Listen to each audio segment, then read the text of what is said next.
Hello, everybody, and hello, Henry. How are you doing today? Hi, Peter. Doing good. It's great to be here on live. We tried it several times, and in fact, this is the first longer one that we planned, and it's a great experiment. But I think we can tell Henry that we plan more like this, right? Yeah, for sure. Many more topics to come. But today we'll be talking about sustainability.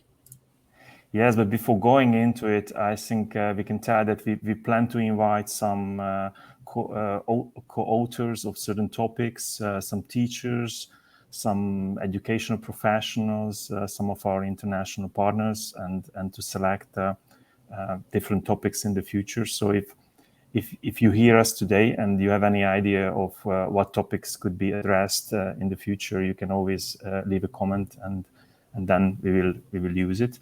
But Henry, right, you're absolutely right. So that our target topic today is sustainability.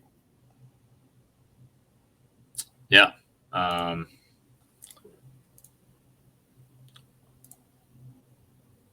So what is coming into your mind when you hear it's sustainability? So okay, we are not professors of defining the definitions, but is it a hot topic around you, or where you Yeah. live or So where you just a work? little introduction to everyone. I'm currently in Bangkok, Thailand. I am a digital nomad, so I live and work remotely from my laptop. So the past year or so, I've lived in Hong Kong, Bali, Indonesia, and now I've been in Thailand for almost 2 months now. And it's definitely interesting seeing how the more third world countries approach sustainability because it is definitely an up and coming issue over here. I'd say it's definitely not as deeply understood as in the Western world. I think pollution is a very big issue, and this is something that's slowly being understood by the younger generation here. For example, I've participated in a lot of beach cleaning and a lot of programs that have actually been created to direct the younger generation here to make them better understand what sustainability is. So you kind of see that in the marketing more so too. Um, that kind of reminds me of a graphic I saw today of the top polluters in Bali. The top five were all food packaging, and what I found interesting was the number one polluter. The logo was very green oriented, so it's kind of reminds me of greenwashing, which is actually a topic we touch upon on the module.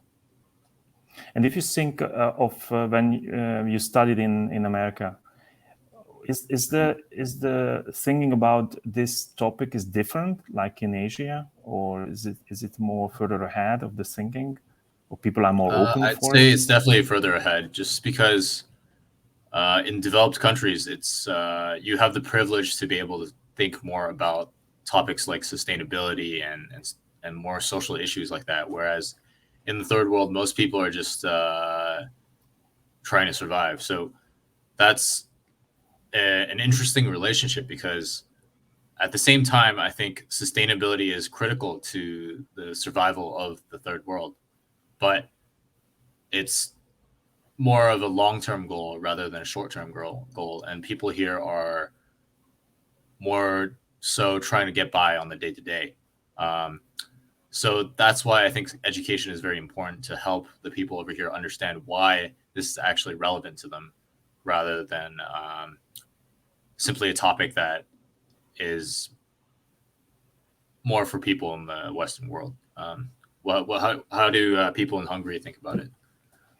I think it's part of the, let's say, the developed world, although Hungary is in between, somewhere in the emerging market and the developed market. I think people are more and more focused, but definitely not the level which is, for example, Western Europe or some countries. But people are more careful about these topics. And when we talk like EDUardo and sustainability, of course, today we are not giving a lecture about sustainability. Neither you nor me are experts on the topic. But what is interesting is that we are a learning content and learning service technology company. And I will be happy to brief you of what we do, what is available through EDUardo platform about this topic. And you just mentioned the education. So quite a lot of target audiences need education, and part of the education is awareness creation. At least it's a reality, and what is the consequence at the corporation. But even more interesting, or what we can do with it. I mean, what are the decisions inside of a corporation that can influence the overall impact of that company? And that is the focus of our approach. As EDUardo is teaching with simulations, and we simulate corporations because there we can show the consequences of decisions, the impacts, the complexity of corporate operations. And approximately a year ago, or a little bit more than a year ago, we started to define a simulation specifically for sustainability and green transformation. So just to teach both corporate people and also students who need to understand the importance of it, and what a company can do, what a corporate manager can do in this respect. Yeah, I think the really unique thing about the eco module is a lot of people understand that sustainability is important for the earth, but they don't see the relationship between being eco as a company and the ultimate bottom line for their profits, and how they can actually help drive their sales. And I think that's a topic that definitely needs to be addressed more. Yes, and our discussion is not aiming to show this particular module. It's not a product introduction session. And I can tell you that we wanted to have a special guest for today, but unfortunately, because of other programs and the short notice, it was not possible. And the special guest would be one of the managers of EcoAd, with whom together we designed this content and the whole simulation. But I already had a discussion with Danilo and also with Pia, who are the managers of this company, EcoAd, that we will make another session maybe in a week or 2 weeks' time. And then we can go more into their experience, because they are working in the field of educating the sustainability topic mainly for corporations, and helping the mind shift in this area. So today, I think we can have a general talk about the topic, and I also like to show you some of the elements. And again, I like to remind the audience that please put some questions into LinkedIn, because that we are live through StreamYard, and hopefully we will see the questions here, and then we can answer to that.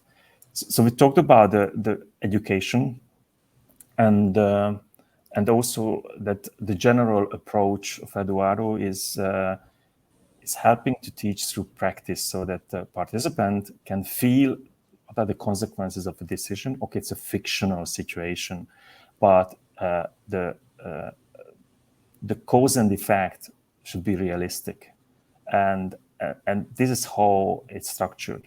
Maybe before we start, we have a short video about this module.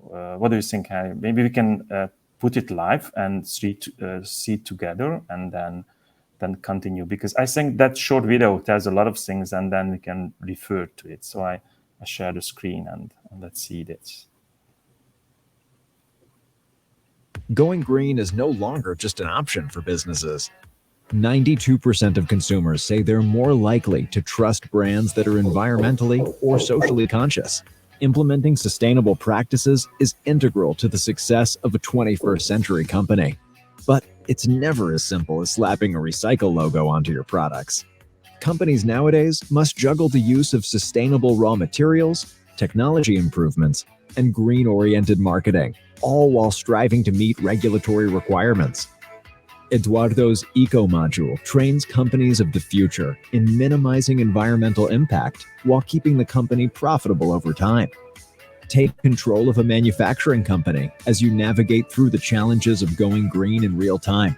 Make sales decisions while considering the environmental impact and the life cycle of your product. Achieve operational efficiency by managing staff, warehouse capacity, and finances. Maximize your company's potential by finding the right balance between using conventional and eco-friendly raw materials. Develop new eco projects to optimize production, reduce environmental impact, and increase your eco score. Determine your marketing strategy while considering your company's current sustainability levels and the risks of greenwashing. The module was created based on the cooperation of EDUardo and EcoEd, a Chilean enterprise that specializes in business sustainability. Contact us or visit our website to try the demo for free with no sign-up or installation required.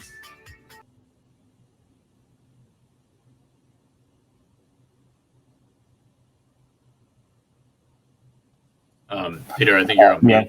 Yes, I was muted.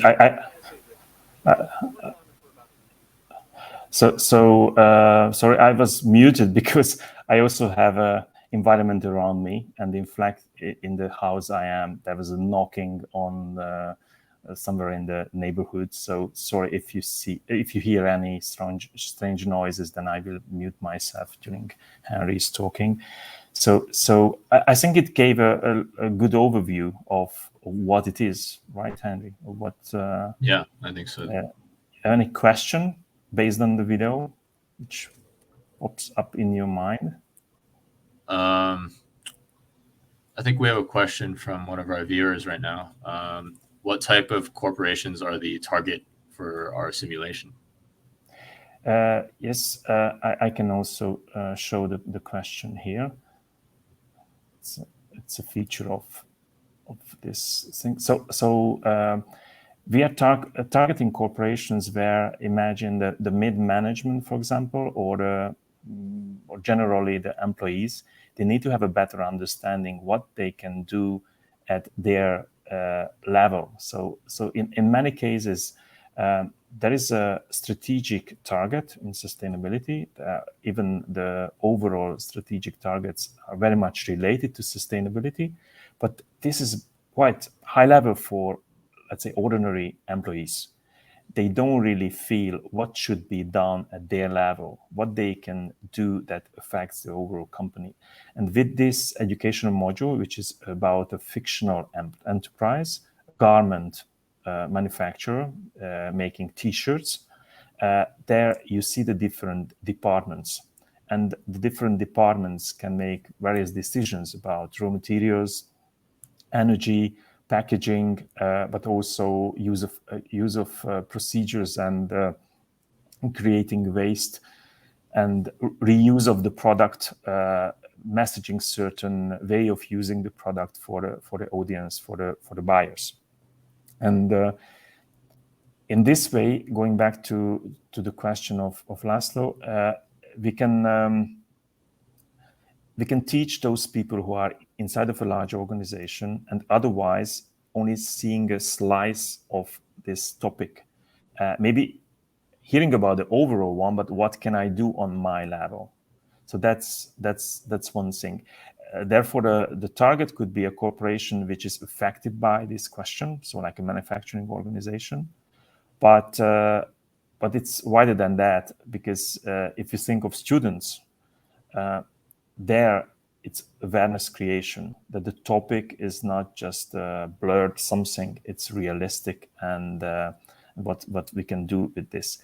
There was another challenge inside the module, is how to show the greenery level, let's say, of the company. And there's a lot of design and thinking together with the experts of EcoEd of finding out kind of a performance indicator about the company, how green they are, how it could be defined, and what can it mean for the company itself.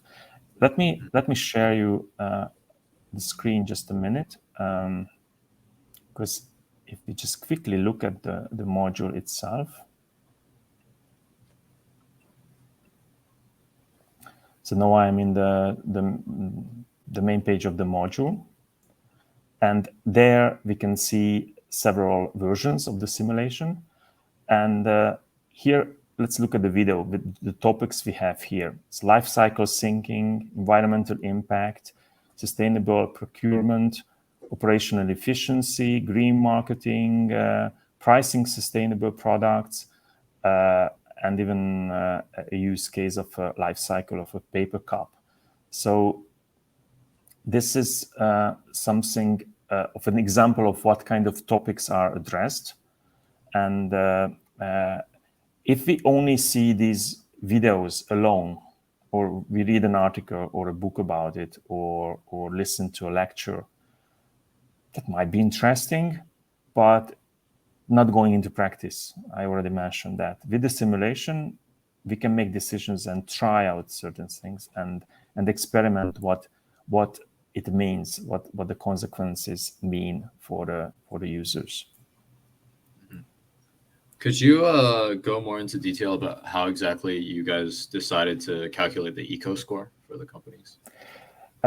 Yes, I wish Danilo would be with me. So I think some part of the discussion we need to repeat or talk about it next time. But in a nutshell, there are two types of indicators. The one is that the surrounding, the environment think about you. Imagine you have a company, and I'm a client, a customer, and your company's product and your company as a general, I have a kind of a perception of how green you are.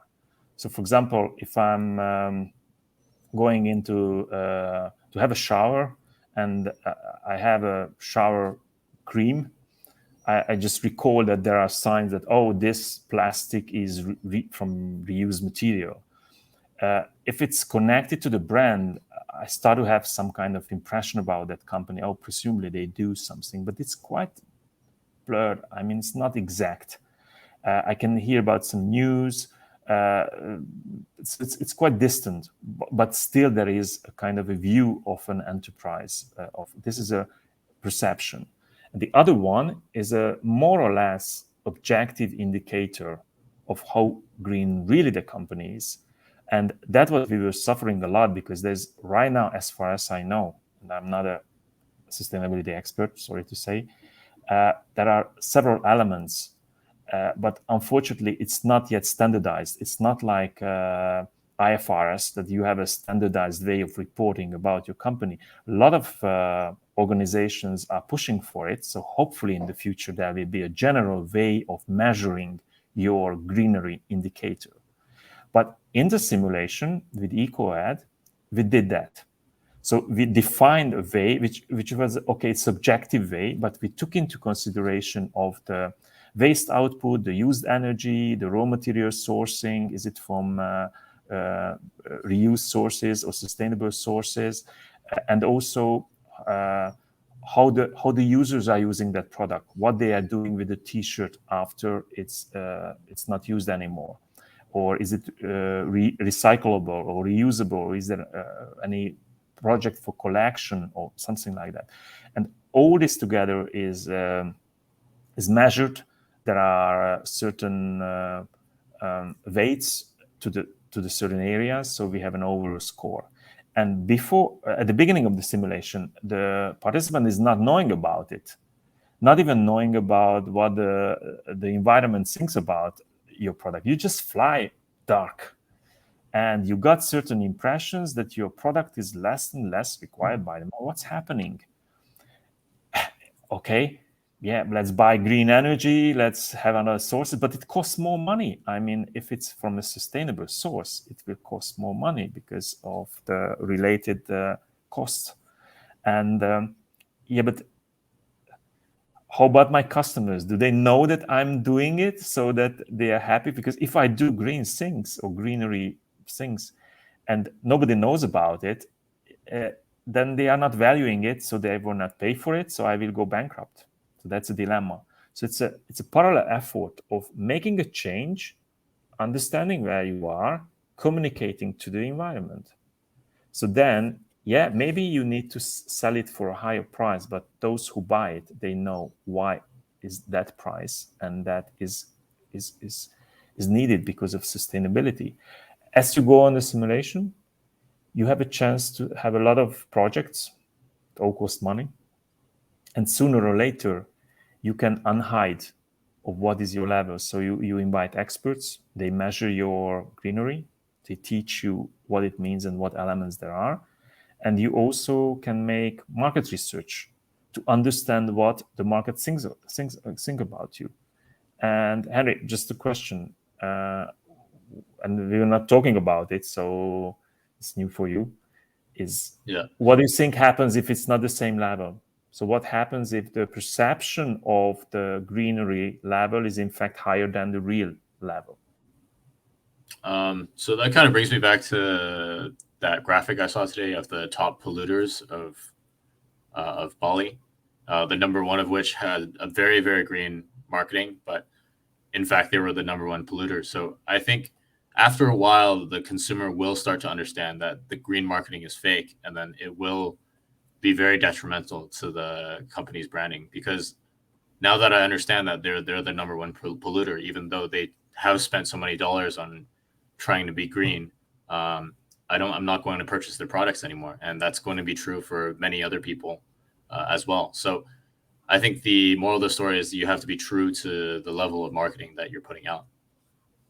Yeah, so exactly. And you mentioned the definition. What is the definition for this? It was greenwashing. Yeah, so I think more and more people understand this this definition. And yes, this is exactly in the simulation. So if the perception is a lot higher than your real status is, then you run a risk. There could be an investigative journalist unhides your situation and tell, oh, it's not like that. And then a lot of people are turning their back to your company and never buy you again. Maybe it was intentional by the company. There's real greenwashing, or maybe it's just accidental because it has a good image in any way, and otherwise it's not doing anything. On the other hand, if your green status, let's say, is higher than your perception, this is a stupid thing. I mean, the environment is not knowing your efforts, your investment, or the sweat you do around it is just stupid, because maybe they would buy it a little bit higher, so compensate you for all these efforts. So it's a PR marketing thing, but the best if it goes in parallel. So the whole thing, this dynamics is in the simulation, and in fact you can make an interesting experiment. You can try to be bad and you see what's the result of that, or you can try to be really, really nice, but you cannot be too much altruistic, because then you might go bankrupted easily. I mean, you do all the nice projects and not in the logical path, then you might kill your company before it becomes economically sustainable. Exactly. I think altruism is important, but I think at the end of the day, you have to prioritize the health of your company, and you can't do altruistic things in the future if your company eventually goes bankrupt. So it's all about finding that balance. So I think it's several moments we mentioned that we partnered up with a company. Actually, this EcoAd company is from Chile, and this is an example that EDUardo team cannot know all the topics. So despite you, sorry Henry, and sorry Peter, we might sound really expert in sustainability, but we are not. We are not expert. We couldn't do it alone. And we just scratch the surface. But if we team up with those experts who are deep inside to do it every day, then the learning materials and the dynamics and the parameters set up and the whole journey is becoming a lot more realistic and real and valuable, hopefully. So we do the same for other topics, from accounting courses to change management, from leadership to online marketing. More and more, we invite international experts representing different backgrounds and different cultures, even different languages. This module is right now available in English and in Spanish language, but the Spanish video is in preparation phase right now.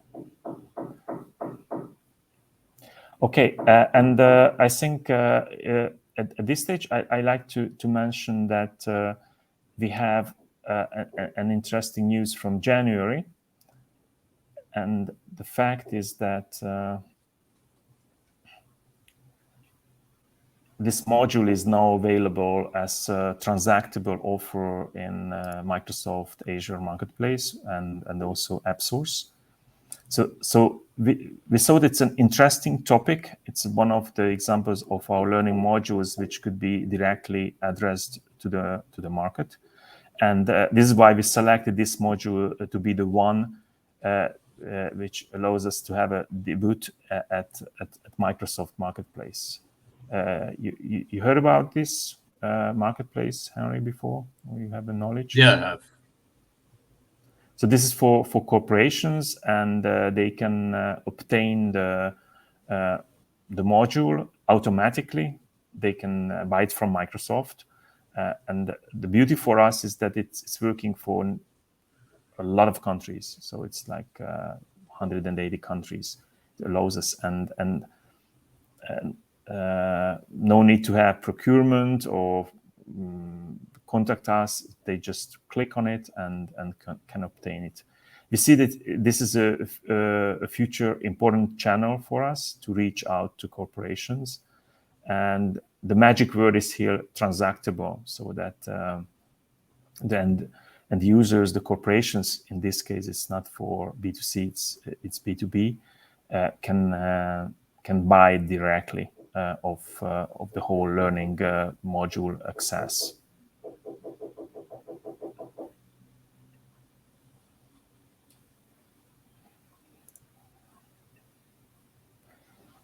So I just want to put here an information. So if anybody wants to get more info, can visit the website and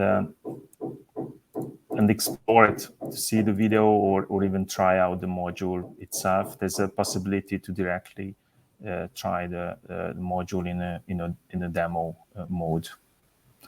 Let's see if we have any new questions. Not a question. So if you are here with us, please address us some question. We're happy to answer with Henry. Yeah. Will you try this out, Henry? Well, Yeah, but my question for you is that, are you going to try this? Because I'd be curious to get a feedback. Try this demo module. or no, not the demo. Oh yeah, try them. Oh, I've played the demo a few times before just to get a feel for it. I think I did the easy mode, so it was not too difficult. So I think I'll give the harder difficulty a try next time. Yeah, because there are 3 difficulty levels. But you went through the whole simulation, or you just made a little demo, like few rounds? I think I went through the first one. Yeah, I went through the whole thing for the first one. Yeah. And what was your result? I survived, I think. Yeah. It was I went with a more conservative route. I didn't do too many eco projects. I just tried my best to keep my company as profitable as possible throughout the time frame. So yeah. Okay, you mentioned you have some questions. Oh yeah. Yeah, I just wanted to hear more about how sustainability is being taught in Hungary. Is it present in the classrooms right now, or is it more of a kind of a higher level topic? I can answer this only as like a person living in Hungary. I'm not really an expert of the topic of analyzing or judging the situation. What I see is getting more important in line with the general trends, but still there's a lot of pollution-related things which annoys people. So we still have dirty power plants, the traffic-related thing. But I think right now, if I may mention one single most challenge, is that part of the population, unfortunately, because of economic background, they have no good access to not even gas heating. So quite a lot of people are burning trees, or so wood and coal, and even waste in some villages. So that's a huge problem these days. So if you are in winter and it's not a windy season, you go into villages, and sometimes you go into beautiful villages in the mountains. Then the air is the worst. Around Budapest, there are beautiful villages, and even some houses are enough to smoke up the whole village, and the valley is full with some cloud, and that's a problem. So I think it's not only changing the mind of the people, but also financial incentives, and sometimes even regulation, depending a lot on the municipalities. It's not necessarily a state level question. In fact, some winter days, the air quality in Budapest is better than in the neighborhood villages, because here most of the houses are heated with central heating or with gas, and that's cleaner. I see. And with recycling, do you guys have like a separate recycling program? Yeah, we have recycling bins which we can use, but there are rumors of what's happening with the end of that. And especially because take the plastic. Many years ago, there was a big market for recycled plastic when China was buying it around the world. But at the point, China said, sorry, we don't want your waste, so keep it. And then for many years, the countries had a problem of what to do with the collected waste. And that's a topic here as well. It's not resolved yet, I think. Okay, we got another comment is of whom to target possibly at corporation. That's a comment from Laszlo. So the question part of it is whether we can address learning managers or health, safety, and environment. I think it's depending on the company itself. Where there are already initiatives about sustainability or green transformation, then it might be an existing project for the learning manager, and then they are a great target.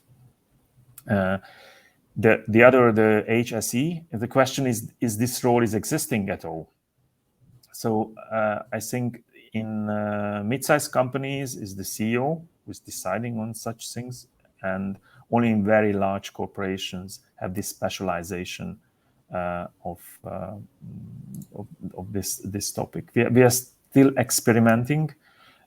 We mainly work with and through partners, international partners, and we are very much looking forward to receiving feedback on the different markets, which parts of organizations or what kind of organizations are open for this topic. This is a fairly new offering in our portfolio, so need to gather more experience. Right now, majority of the users of this module are universities who selected it as one of the simulations in focus. Harry, do you have any other question? No, no questions on my end. So I think we can make a summary of the today. I really enjoyed this discussion. It's like a feeling like we just have a general discussion, and being live, it's a new experiment for us. We are not hiding this, and we definitely plan more topics. So either now or later, you can send us some ideas, and we don't want to talk about products all the time. Of course, it's more like our focus will be around educating certain target groups about different topics. Today it was the sustainability. We definitely plan to have another LinkedIn Live inviting the specialists, those who are deep inside of this topic, and keep follow us, and then you will see when this one is organized. Any final words from you, Annie? No, I had a really interesting discussion today, and thanks for having me. Thanks for being here today, and thank you for everybody listening, and also those who are looking at the recording of this session later. So we say goodbye now. Thank you. Have a nice day. All right. Bye-bye.